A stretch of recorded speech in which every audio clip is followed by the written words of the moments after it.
Masih terkini kita terhubung dengan Indra Setiabudi. Indra, laporan sebelumnya kami dapat 22 korban jiwa akibat peristiwa ini. Perkembangan terkininya seperti apa?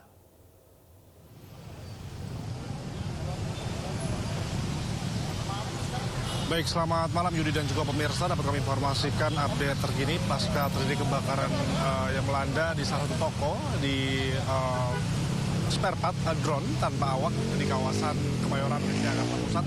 Sini sudah clear ya, begitu pasca ditemukannya 22 korban meninggal dunia dan dapat kami rincikan sebanyak 15 perempuan ini meninggal dunia dan juga ada sebanyak 7 orang laki-laki juga dinyatakan meninggal dunia. Adapun korban yang selamat ini meloncat daripada gedung ke gedung satunya maupun juga daripada menggunakan alat tangga yang disediakan oleh pihak damkar. Ini berjumlah 19 orang.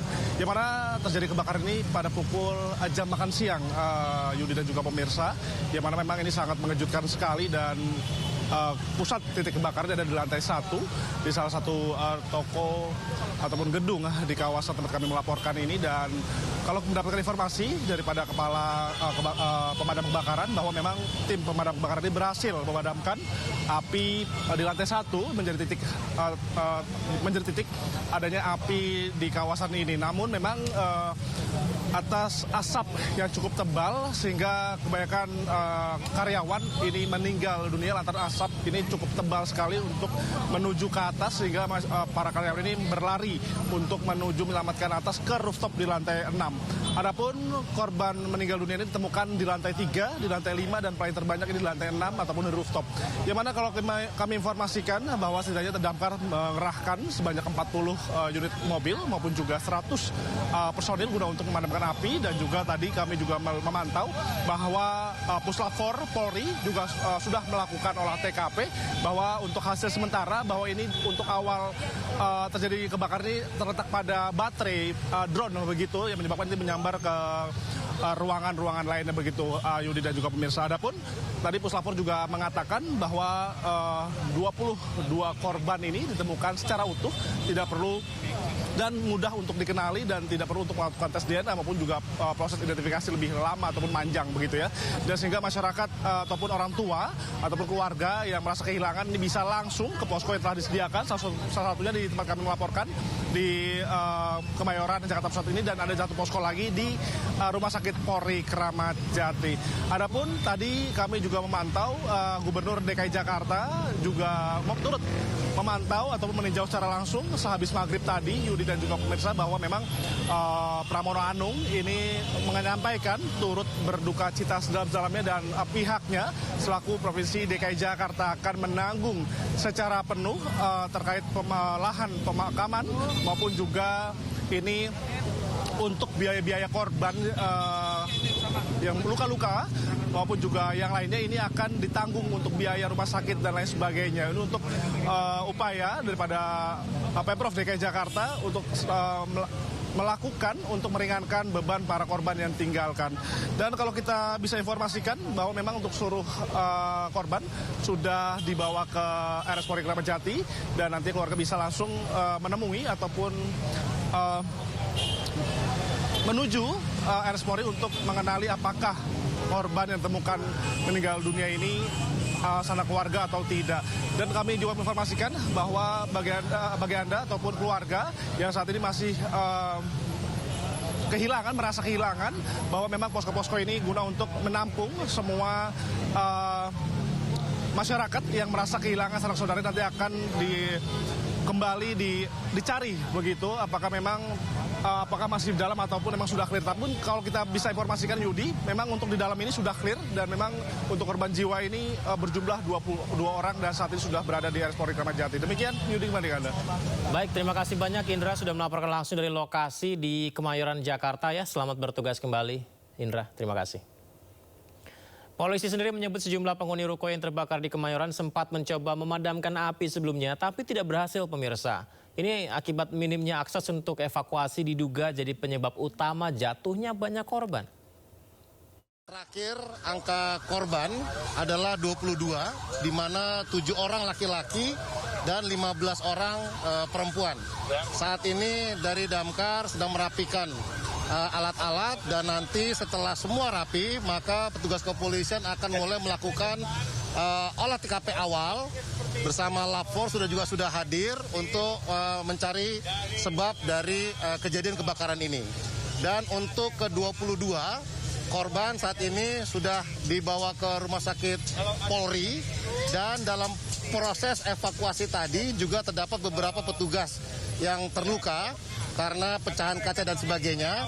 Kita doakan semua bisa sehat dan keluarga yang ditinggalkan juga diberikan kekuatan. Saya rasa gitu. Jadi kita selesai ini, kita akan lanjutkan dengan olah TKP awal, dan tentunya kepolisian akan membuat posko di Rumah Sakit Polri untuk membantu pada para keluarga korban untuk bisa diserahkan segera kepada korban setelah dilakukan identifikasi oleh pihak Rumah Sakit Polri. Dan Polres Jakarta Pusat, Polda Metro Jaya juga akan membuat posko di lokasi ini tentunya bagi keluarga-keluarga korban lainnya yang karyawan dari Terador ini yang mungkin belum kembali maupun belum memberikan kabar kepada pihak keluarganya.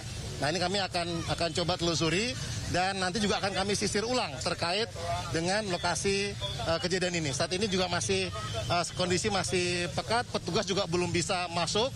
Nanti kita akan laporkan perkembangannya. Jadi berdasarkan keterangan para saksi-saksi, memang sumber awal itu adalah di lantai 1. Kemudian api tidak bisa dipadamkan meskipun sudah dicoba menggunakan beberapa apar, ya.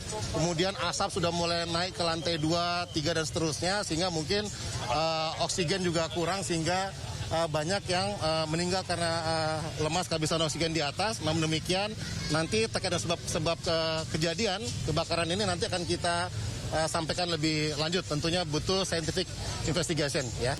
Memang jalan tangga, tadi keterangan dari para damkar, memang tangga tadi sempit, ya, untuk bisa naik ke lantai rooftop. Rata-rata tadi yang selamat adalah yang menggunakan evakuasi dari lantai rooftop.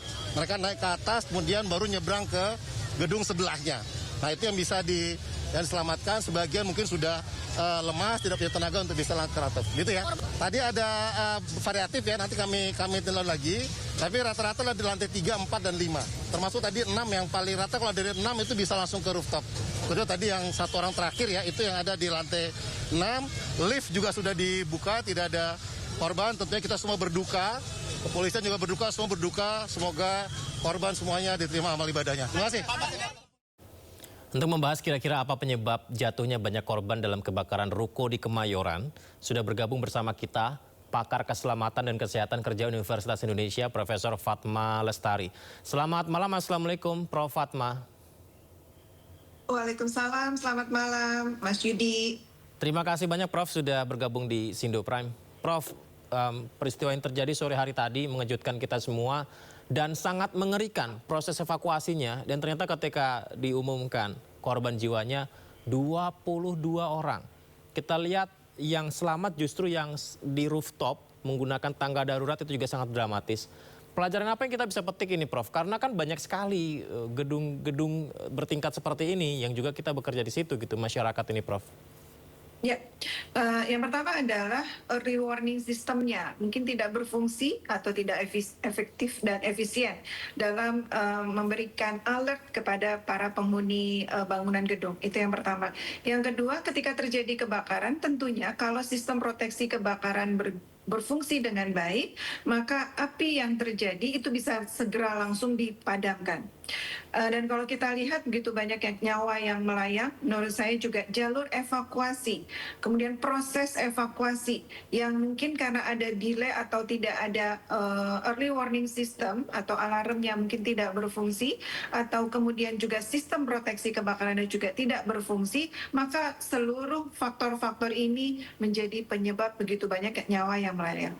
Ini merupakan pembelajaran yang menurut saya sangat luar biasa berharganya, dan harus ada perubahan transformasi yang luar biasa menurut saya.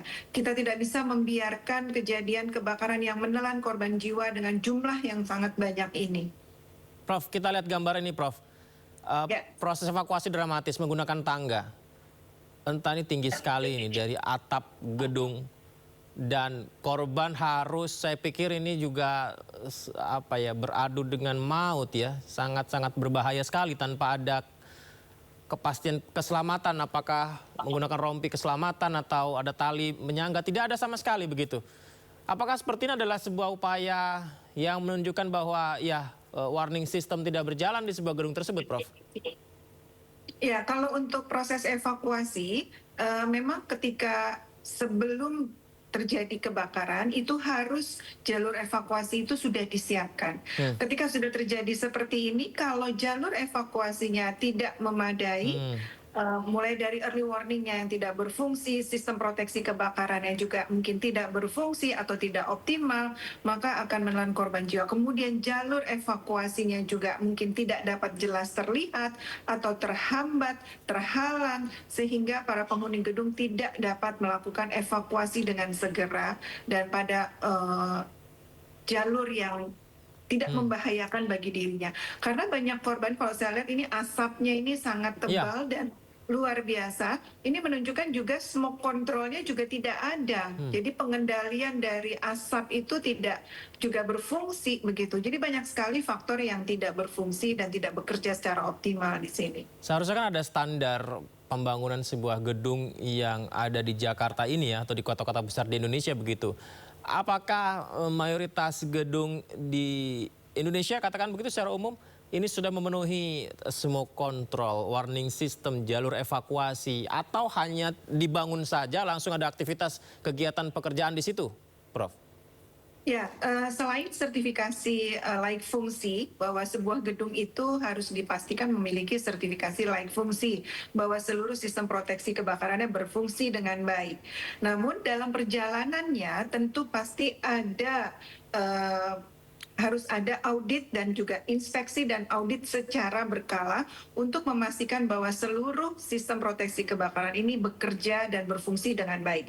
Nah, ini merupakan tanggung jawab bersama dari mulai pemilik, pengelola bangunan, kemudian juga harus ada juga fire safety manager yang bertugas untuk memastikan bahwa keselamatan kebakaran gedung berfungsi semuanya dengan baik, termasuk jalur evakuasinya. Dan bagaimana ketika sudah ada kebakaran, sistem proteksi kebakarannya kalau bekerja, maka kebakaran itu akan langsung dipadamkan. Smoke controlnya juga sehingga para penghuni gedung bisa langsung melakukan evakuasi dengan selamat begitu ya. Ini kan asap ini sangat berbahaya.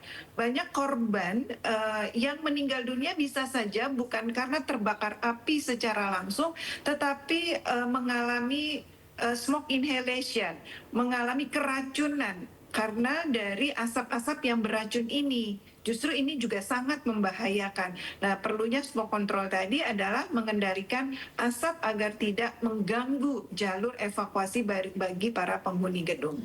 Bisakah dilihat ketika asap tebal membumbung tinggi dan juga memenuhi seisi ruangan di gedung tersebut ketika kebakaran, bisa disimpulkan bahwa gedung tersebut tidak memenuhi standar smoke control itu termasuk, Prof? Ya, sistem proteksi kebakarannya, early warning-nya, jalur evakuasinya, smoke control-nya. Kalau melihat kondisi seperti ini, bisa diasumsikan itu tidak berfungsi dengan optimal. Apa yang bisa kita ambil pelajaran lah, Prof, supaya ini tidak terjadi ke depan begitu dengan peristiwa yang seperti ini, supaya nggak ada kejadian lagi seperti ini, Prof? Ya, tentunya tadi bahwa seluruh sistem proteksi kebakaran, mulai dari early warning system, alarm, sistem proteksi kebakaran aktif dan pasif, itu semuanya harus berfungsi. Kemudian sertifikasi layak fungsinya juga harus dilakukan benar-benar, memastikan semuanya itu berfungsi dengan baik, dan kemudian dilakukan inspeksi, audit sistem keselamatan kebakaran gedung, dan latihan. Latihan ini juga perlu untuk memastikan bahwa prosedur difahami oleh para penghuni gedung apa yang harus dilakukan ketika terjadi kebakaran. Dan sekaligus latihan atau drill ini memastikan bahwa seluruh sistem proteksi kebakarannya berfungsi dengan baik. Oke, itu juga alasan kenapa beberapa kali kita juga sering menyaksikan sebuah perusahaan di gedung perkantorannya tersebut ada seolah-olah terjadi entah kebakaran atau apa gitu ya. Simulasi itu juga dilakukan ya, Prof, itu tujuannya ya, Prof ya? Ya, simulasi atau fire drill dalam hal ini sangat penting untuk memastikan bahwa seluruh penghuni gedung memahami prosedur apa yang harus dilakukan ketika terjadi kebakaran. Dan sekaligus memastikan tim emergency response-nya memahami perannya masing-masing. Kemudian juga sekaligus memastikan seluruh peralatan, seluruh sistem proteksi kebakarannya berfungsi dengan baik. Baik. Terima kasih banyak Prof. Semoga ini peristiwa terakhir ya. Tidak lagi terjadi peristiwa serupa ke depan. Terima kasih banyak sudah berbagi bersama kami Prof. Assalamualaikum, selamat malam. Waalaikumsalam warahmatullahi wabarakatuh.